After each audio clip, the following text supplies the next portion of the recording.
pagkataong ito, ate pong ma-interview si Brother Justin at Sister Jessica sa una pong nilang karanasan sa ate pong ministry, sa bus preaching ministry. Ate pong matutunghayan ngayon mga kapatid ang kanila pong experience. Tanungin po natin. Unahin natin si Brother Justin. Brother Justin, ano ang iyong unang naramdaman nung ikaw ay naging kabahagi sa bus preaching ministry? Maraming salamat po sa isang napakagandang katanungan, Brad Joel Patan. Ako Yes. po ay nagagalak sapagkat ngayon po ay ito pang unang karanasan ko sa bus preaching po ministry sa ating Panginoon at ako po ay masaya at ako po ay nakabahagi ng mga salita ng Diyos patungkol po sa ating kalusugan. Ako po ay masaya sapagkat ako po ay nakabahagi sa mga tao po na kapwa ko pasahero sa bus. At ah masaya po ako at ako po ay naging dahilan bakit po ay ginamit po ako ng Panginoon upang madagdagan po ang kanang kaalaman patungkol po sa ating pangkalusugan. So yun lang po, Brother Joel. Back to Amen. you. Thank you. Ngayon mga kaibigan, dadako tayo kay Sister Jessica. Sister Jessica, ano ang iyong naramdaman nang ikaw ay naging kabahagi sa ministry ng bus preaching ministry sa gawain ng ating Panginoon?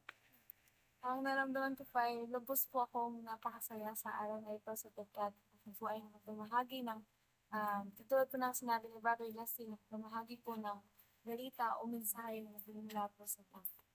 Po, sobra pong napakasaya ng aking damdamin ng oras. Amen. Ano ang iyong naranasan na naging kasiyahan sa loob ng bus habang ikaw ay naging kabahagi? Ah, Ilang po sa mga karanasan, akin pong naranasan sa hapon po ito kung paano po tayo, mga tagasunod ng Panginoon, paano tayo ginamit upang paano natin mapaalam sa mga tao kung ano po ang nais niyang iparating sa kanyang mga anak. Tulad po ni Brother Charlie na kung saan kami po ay kanyang dinala at nakapag-share po kami sa kanya ng um, uh, balita upang na nagmumula sa Biblia na kung saan siya po ay makinig at kayo din po si Ate Rosita na kung saan una ay batid ko na napakahirap na pag-usapan dahil inisip ko na sarado ang kanilang isipan. Ngunit totoo pong napakabuti ng Panginoon na ginamit po kami, si Brother Joel, upang hipuin po ang kanilang puso't isipan na kami po ay kanilang pinakain at kinausap ng maayos. Amen. Praise the Lord. So mga kaibigan at mga kapatid, may nabanggit si Sister Jessica na mayroong kaming nakausap kanina sa loob ng bus. Yun nga po ang kanyang binanggit. Ang pangalan ay si Brother Charlie na kung saan nagiging na-impress siya sa mga nasaksihan niyang karanasan sa loob ng bus na pag-share ng masalita ng Diyos. At si Brother Charlie nga, on time na yon ay nagyaya na siyang kami ay i-invite sa kainan. Amen. Tapos yun na kami dinala niya upang makausap pa para madagdagan ang kaalaman niya tungkol sa Bible.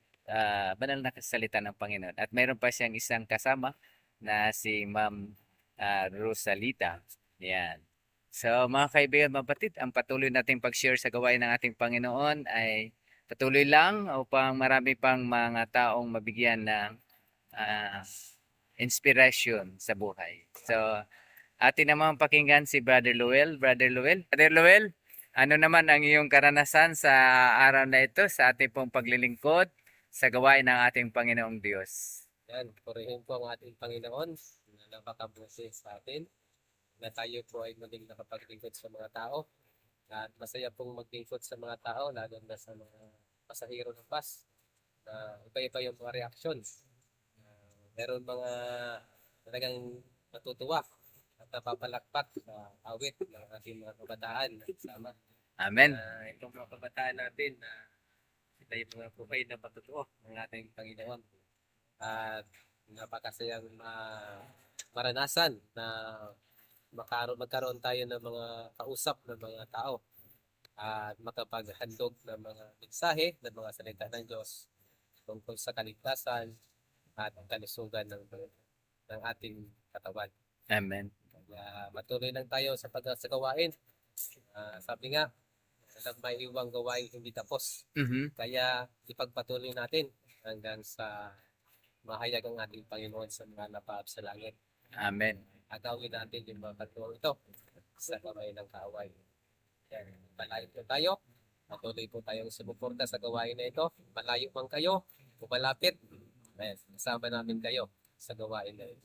Amen. Praise the Lord. So mga kaibigan at mga kapatid, iba-ibang mga nagiging karanasan at damdamin ng mga naging kabahagi ng ng gawain ng ating Panginoong Diyos. Yan, ang dalawang ito ay mga estudyante ng Adventist University of the Philippines sa kanila pong kursong dentistry. At sila po ngayon ay kabahagi ng Bus Preaching Ministry dahil nais nilang ibahagi ang mensaheng pangkalusugan sa ating mga kababayan. Sa mga oras ding ito mga kaibigan at mga kapatid, kami po dadako na sa ating house to house na gagawin natin sa bahagi ng North Caloocan sa Phase 2 Bagong Silang. So abangan po ninyo ang ilang pang mga detalye, mga minamahal kong mga tagapagsubaybay ng ating pong Bus Preaching Ministry at inyo pong patuloy na suportahan ang gawain ng ating pong Panginoong Diyos. So Brother Luel, God bless sa ating lahat at sa mga taga-sunod. Yan. Panginoon, God bless po. Mga kapatid. Ayan.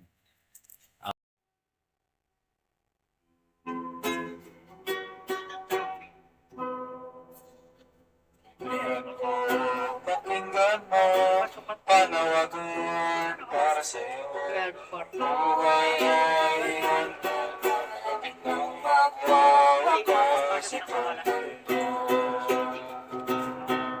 Sa krus ng Kalbaryo, siya'y nakadito. Nag-aantay kung kailan ka lalapit sa kanya. Mga sugat na kay hapit, kanyang titiis, upang kamtan mo ang kaligtasan mo. Sa langit at lupa ay ating makikita, mga palatandaan, malapit nang magwawakas itong mundo. Sa krus ng Kalbaryo, siya'y nagadito. Nag-aantay kung kailan ka lalapit, upang kamtan mo ang kaligtasan mo. Upang kamtan mo ang kaligtasan mo. Mga working student po, galing po sa Adventist University of the Philippines. At sila po ay mga kabataan na kung saan ay nag-aaral at nagkakambas po ng mga aklat tungkol sa pagkalusugan. Kasi alam niyo ba mga kaibigan, mga kapwa namin, mga pasahero, ang tao ngayon ay napakarami ng sakit. Ayan. Kung mapapansin niyo mga kaibigan, noong panahon, ang tao po ay umaabot po ng 900 plus ang edad. Ayan. Sa mga panahon po ito ni Edan at Abe, hanggang po sa panahon ni Noah, umaabot po ang tao noon na 900 plus. Ayan. Si Matusalem ay umabot po ng 960 plus. 969. Ayan po siya yung pinakamahabang edad. Pero nung gunawin po ang sanlibutan sa pamamagitan po ng baha, alam niyo ba kung ano nangyari? Umabot na lamang ang edad noon, umabot na lang po ng 120 pataas. Kaya ang laki po ng ng binababa ng kasi alam nyo ba doon ay hindi pa kinakain po yung mga karne, yung mga hayop, isda, hindi yung kinakain, puro plant-based lang ang kinakain noon, butas, gulay, grains, and nuts.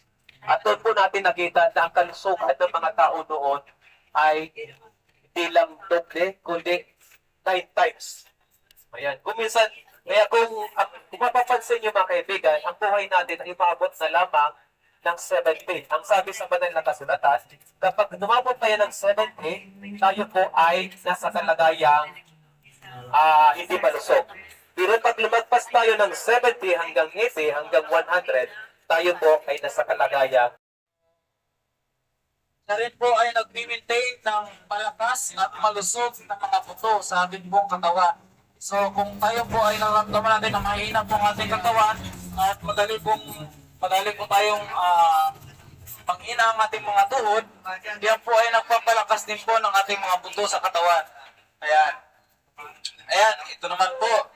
So mapansin po ninyo yung kulay na ito, kulay green. Siya po ay marami pong halo. So ilan yung halo niya? So siya may halong tatlong prutas. Ayan, so ito yung direction, benefits niya po. At ayun, yung ingredients na pwede niyo po ilagay sa juice na yan. Juice na yun. Ito, luya at saka lemon. Napakaganda po ng kulay niya. Akala mo wine. No? Pero talagang napaka-healthy po niyan at marami pong kayang pagalingin niyan ng mga sakit. So, yun po yung nilalaman po ng ating pong libro patungkol po sa healthy juices. Kung sino po sa inyo mahilig po sa mga plating ng pagkain, nandiyan rin po yan. Ayan, nakalagay po yan kung paano siya gawin. Yung mga procedure, yung ingredients, ayan po. So, kompleto. Di na po kayo kailangan mag-search pa sa YouTube, sa internet kung paano gawin. Dito po sa libro po na ito ay talagang makikita nyo na po yung procedure po na kung gusto nyo pong gumawa ng juice o mag-plating ng mga pagkain. So, ayun po yung ating pong healthy juices. Maraming salamat po sa pakikinig. Ako po ay gusto ko po makatulong sa bawat isa sa inyo na upang mas mapanatili po nating malusog ang ating pangatawan. So, kung sino po ang gusto mag-avail, pwede po kayo lumapit dito po sa amin at kami po ay handa po namin kayong pagsilbihan kapag gusto niyo po, interesado po kayong mag-avail ng mga libro po na ito. So maraming salamat po sa inyong pakikinig. Nandito po aking kasama from Mag-Donation University rin po siya ng Philippines. Siya po ay may ipopromote din po na libro. So maraming salamat po sa inyo lahat sa pakikinig. Ating lahat, mga kaibigan, ako po pala si Jessica Batul at ako po ay taga Palawan. At narito po kami upang mag-share po sa inyo ng mga knowledge about po sa mga dala-dala po naming mga libro. Ang hawak ko pong libro ay pinapatulad na lang po na breast cancer at yun din po ang mga skin disease na pwede po natin i-apply sa ating mga balat o pwede rin po natin itong inumin upang malinis po ang ating mga throat at matanggal po ang mga disease o bacteria na nakukuha natin sa ating mga nakakain. So meron din dito po ang examples kung paano po siya ilagay o paano po siya itapal sa ating mga balat.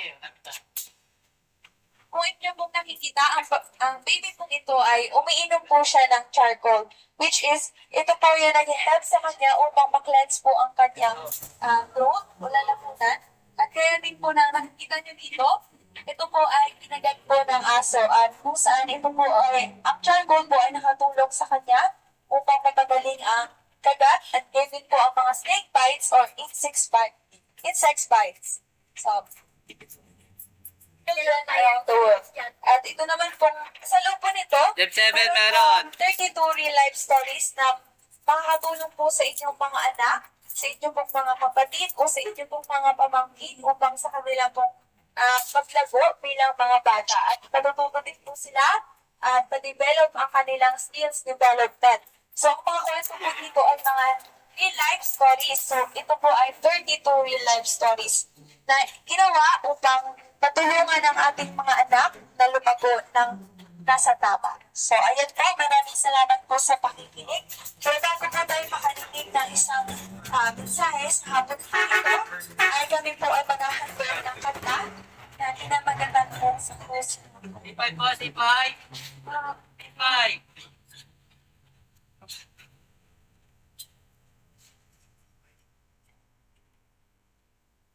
Okay, oh. Pupunta kayo.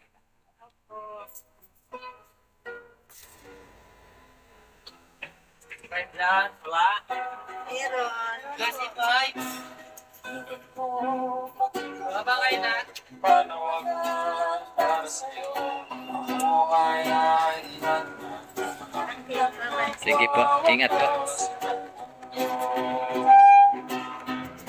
sa krus ng Kalbaryo. Siya'y nalapit mo. Pag-aantay kung kailan ba lalapit sa kanya. Mga sugat na kay hapig, kanyang inis. Upang kamtan mo ang kaligtasan mo. sa langit at lupa ay ating nakikita. Mga palakanda, pagod ng pagwawakas, ito. Pagod ng kabayo, siya'y naganto. Nag-aantay kung kailan ka lalapit sa kanya. Mga sugat na kay hapit, kanyang tinis. Upang kamtan mo ang kaligtasan mo. Sa puso ng Kalbaryo, siya'y nakadanda. Nag-aantay kung kailan ka lalapit sa kanya. Mga sugat na kay hapit, kanyang tinis.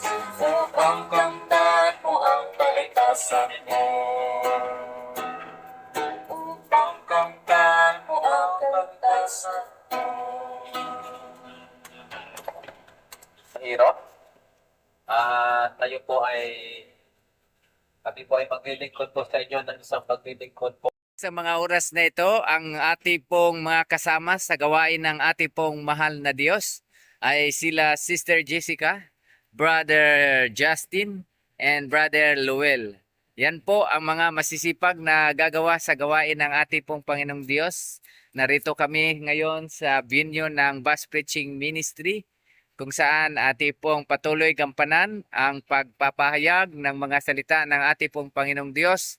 At sa araw na ito, patuloy nating panghawakan ang mga pangako ng Diyos na tayong lahat na gumagawa sa Kanya pong gawain ay Kanyang sasamahan. So ngayon mga kapatid, ready na ba? Hindi na po. Ready na po. Ayan. Ready na po. Ayan, si Brother. Hindi na ang mensahe ng Panginoon. Ready na ang mensahe ng Panginoon. Ayan, pati ang mga tagapakinig ay ready na po ng ating pong mahal na Diyos. So, tayo na ay gagawa na sa gawain ng ating Panginoon. Ayan po. Sila ang ating pong mga makakasama ngayon sa gawain ng ating pong Panginoong Diyos. Tayo po ay manalangin. Hilingan po natin si Brother Justin sa panalangin. Brother Justin, manalangin ka. Takilan Diyos mga Panginoon, kaya po salamat naman sa pagkakataon dito na inyong pagbuling binigay sa amin. Upang kami po ay mga pag-ministry sa itong gawain.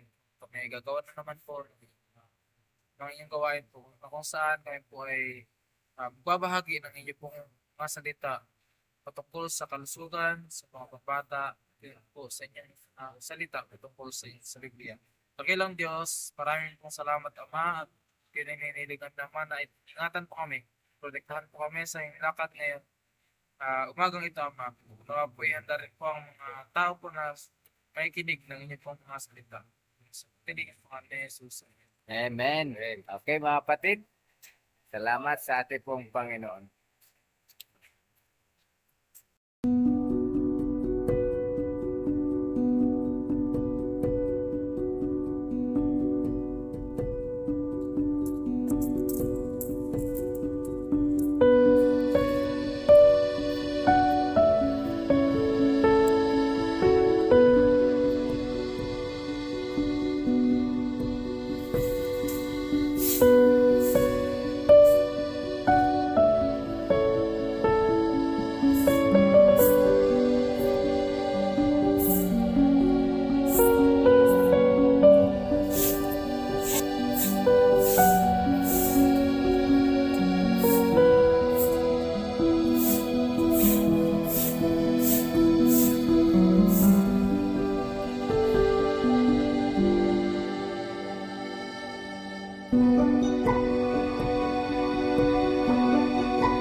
Thank you, Bossing.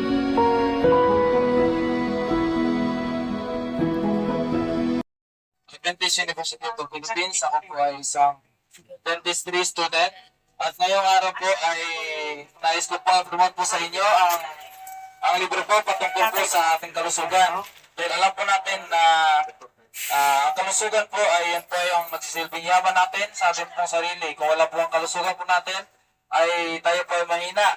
Kaya po, ako po ay gusto po promote po sa inyo ng isang pong libro na makakatulong po sa atin sa ating pong pangkalusugan. So ito po ay may pinamagatang Amazing Healing Plants. Amazing Healing Plants po na ito po ay na-invento, nagawa ni Dr. J.C. Corian. So itong Amazing Healing Plants po ay marami po siyang nilalaman at kaya po i-cover natin po mga sakit. Kung pansin po natin, tayo po ay madalas kapag tayo po ay nagkakasakit, tayo po ay agad na pupunta sa mga hospital, sa mga medical center, at tayo po napapagastos po tayo ng napakamahal para lang po sa ating pagpa-check up, para po sa ating mga gamot. Kaya narito na po ang na-invento po ni Dr. J.C. Corian na isa pong libro na makakatulong po sa ating pong kalusugan. So ano nga po ba ang nilalaman ng ating pong libro? So ito po ay mga halamang gamot, mga prutas po na naglalaman din po, nakasulat na po dito ang mga sakit na kaya niya pong gamutin, mga benefits po na makukuha po natin sa libro pong ito. So kung mapapansin niyo po, siya po ay may mga kulay, yung kanya po mga pages, may pink, may green, may blue. So ito po ang kanyang nilalaman. So yan po, nakasulat po yung mga uri ng pagkain, mga gulay o prutas na kay gulay at prutas na nakalagay rin po dito yung mga sakit, kung paano siya gamitin, kung paano po siya makagamot sa mga sakit. Ayan po, ayan, chili, meron po tayong wood apple, cotton, ayan po, ayan, passion fruit. So ito po ay napaganda. Kung mapansin niyo po, siya po ay meron pink na page po. Ayan. Dito po, matatagpuan po natin lahat ng mga sakit, mga kaibigan. Meron po ditong baldness, meron po ditong UTI, merong cancer, merong acne. Yan, lahat po ng sakit po na familiar po sa atin ay nakasulat po dito. Pero lahat po ng hindi po familiar na sakit, nakasulat rin po dito. So, kompleto po siya. Merong abortion, tawag dito, akta, yan, lahat po ng hindi po familiar na sakit, nakasulat po dito. Maging ang cancer o sakit sa puso ay kaya pong gamutin ng ating pong libro na ito. So, affordable po siya kapag nakapag-avail po kayo. So, hindi po siya mabigat sa ating bulsa. So, kapag papansin po natin, kapag tayo po ay nagpa-check up, gamot pa lang natin, napakamahal na po. So, ito po ay isang gastusan lang. Pwede na po siya makapagbigay ng reseta po sa atin. Kung ano po ang maaaring panggamot, kung tayo po ay may UTI, kaya pong gamutin ito. Kung mayroon po tayo sakit sa puso o cancer, mayroon po mga pamilya na may allergy. So, kaya po siyang gamutin. Kung mapansin niyo po, dito po sa libro po ito ay nakasulat po dito yung sakit. Tapos sa baba niya po ay doon po yung mga page ng mga page po kung saan po makikita yung gamot. So, for example, meron po kayong allergy. So, yan, meron po kayong allergy. Siya po ay matatagpuan po yung kanyang gamot sa page 76. So, meron kayong acne. Meron kayong acne. So, siya po ay matatagpuan sa page 129. So, buksan po natin yung page 129. Dito po siya. Ayan. Ito po yung kanyang pwede pong panggamot sa acne. Ayan, 129. Ang pangalan niya is sandalwood.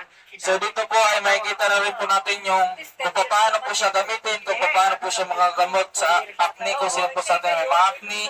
Ayan, kung ano yung mga medical use, kung ano yung kayang gamutin ng mga sakit ng halaman pong ito. So ayan po, ganun po ganda ang atin pong libro po na ito. Ito pong mga gamot po na ito, isa pa, wala po itong halong mga chemical, kagaya po ng binibili po natin sa mga butika. So, ito po ay pure na halaman at mas effective po ito sa ating pong katawan kaysa po sa mga gamot na may mga chemical na ating pong iniinom kapag tayo po ay nagkakaroon ng sakit. So, So, ayun po yung ating pong libro. At mayroon pa po akong dalang isang sino pong mahilig po gumawa ng mga juice na prutas o gulay. So, makikita po natin dito sa libro pong ito ang kahalagahan po ng pag-inom natin ng mga juice na gawa po sa prutas o gulay. So, di po natin alam, meron po palang mga juice na kapag tinimpla natin, may mga prutas po